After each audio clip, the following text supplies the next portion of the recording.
Hello all and welcome back. Today I spent some more time on the Deschutes River, euro-nymphing for redsides.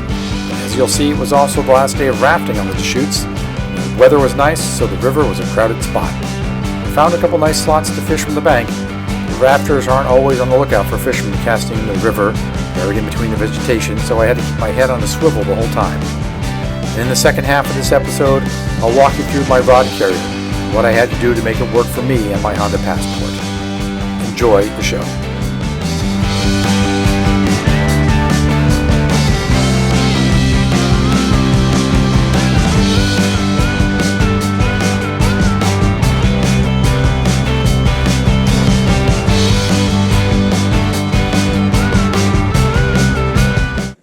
Heads up, heads up. Oh, sorry about that. Oh, you got one. I got one. Didn't want to get you tangled up. That's a keeper. Real deal. No worries. Yeah, this is his first time doing this, so he's No injury, no problems. I mean, look at the stress on his face. You can see him, he's just like, oh my god. Steam coming along there for the fast water slows down. And then I'm actually standing in a back eddy, so I'm going to fish this interesting piece of water a couple different ways. One, kind of out in the normal seam. I don't know if I got quite out there, but you can see it's drifting a certain direction. And I'll fish that shallow just to see if there's anybody home in there. And then I have a feeling it'll start to swirl away. Yeah, here it comes, coming around the other direction now. So let me get a little deeper, a little further out into the flow. And maybe there we go. Coming at me.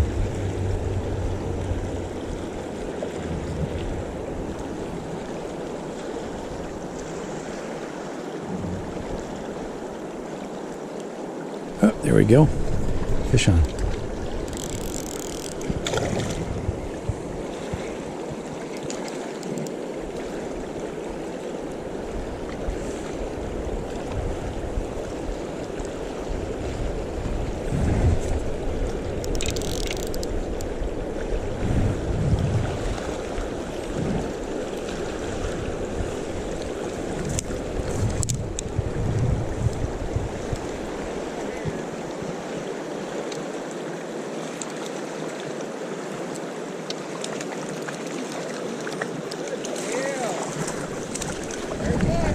That's right.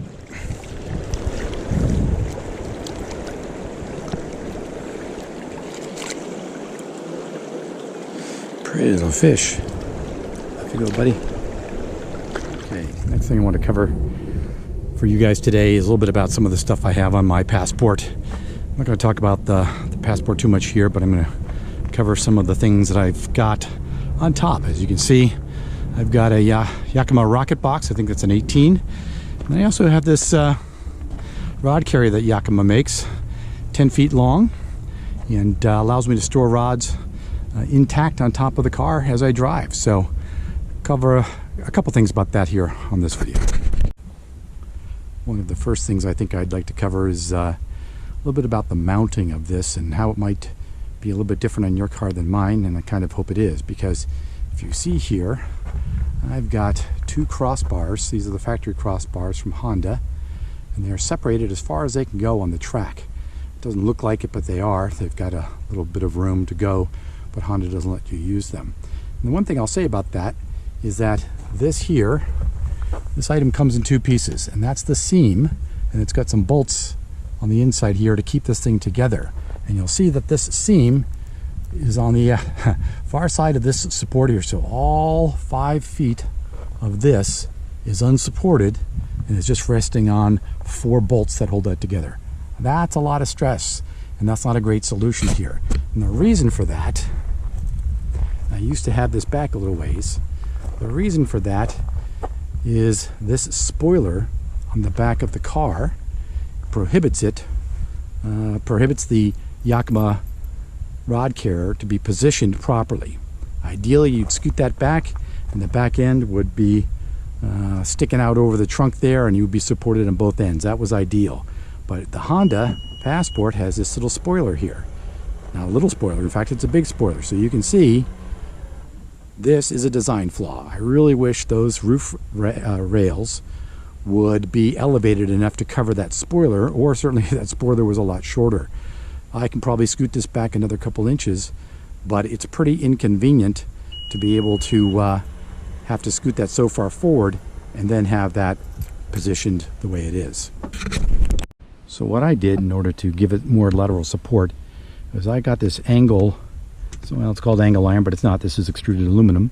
And I got these angle pieces here, drilled holes into the cross members. Each section has a couple cross members you can see down there. And I drilled this so that it would have rigidity from flexing now that it's not supported by the crossbar on this side of the seam here. So you can see a little bit more closely here, here are the bolts that I'm talking about, and that's what's holding this together, and those are going to be under a lot of stress as this goes down the road. So my hope was that by securing this with a couple pieces of angled aluminum here, I would get the structural rigidity necessary to let it survive for a couple more years on the road. One of the things I do like about this Yakima setup is the fact that it is secure. I've tried to make my own using plastic PVC pipe and things like that, and as you might guess, that's not exactly turbo secure. But what I do like about this is locking, and it does come with a couple keys here, and you just pop it open here, and you can see it's got a room for 4 rods, 3 of which I have loaded up and ready to go. You'll notice that because of the angle of the box, you can see it cuts down this way here, and the lid does likewise. This section is longer than this section, and so therefore that's the section that can hold things like spay rods with handles that can stick out a little bit like that. So those can only fit in the top section. So spay on top, other rods on the bottom. You'll see that what I've done here, when the rods are too long, so for example that top left hand one is my trout spay, and this trout spay is 11 feet 4 inches long, and so I've got it doubled up in here. You can see the 2 parts together, and that's what I use, how I get that accomplished. The other ones there are both 10-foot rods, and so they fit in just fine. I love my Yakima DoubleHaul. As you just saw, the Passport isn't exactly set up for the DoubleHaul to use right out of the box. Take a look at what I did, and please offer suggestions as to what you might do differently. Who knows, maybe Honda and Yakima are subscribers and are listening to make changes down the road. See you on the river soon.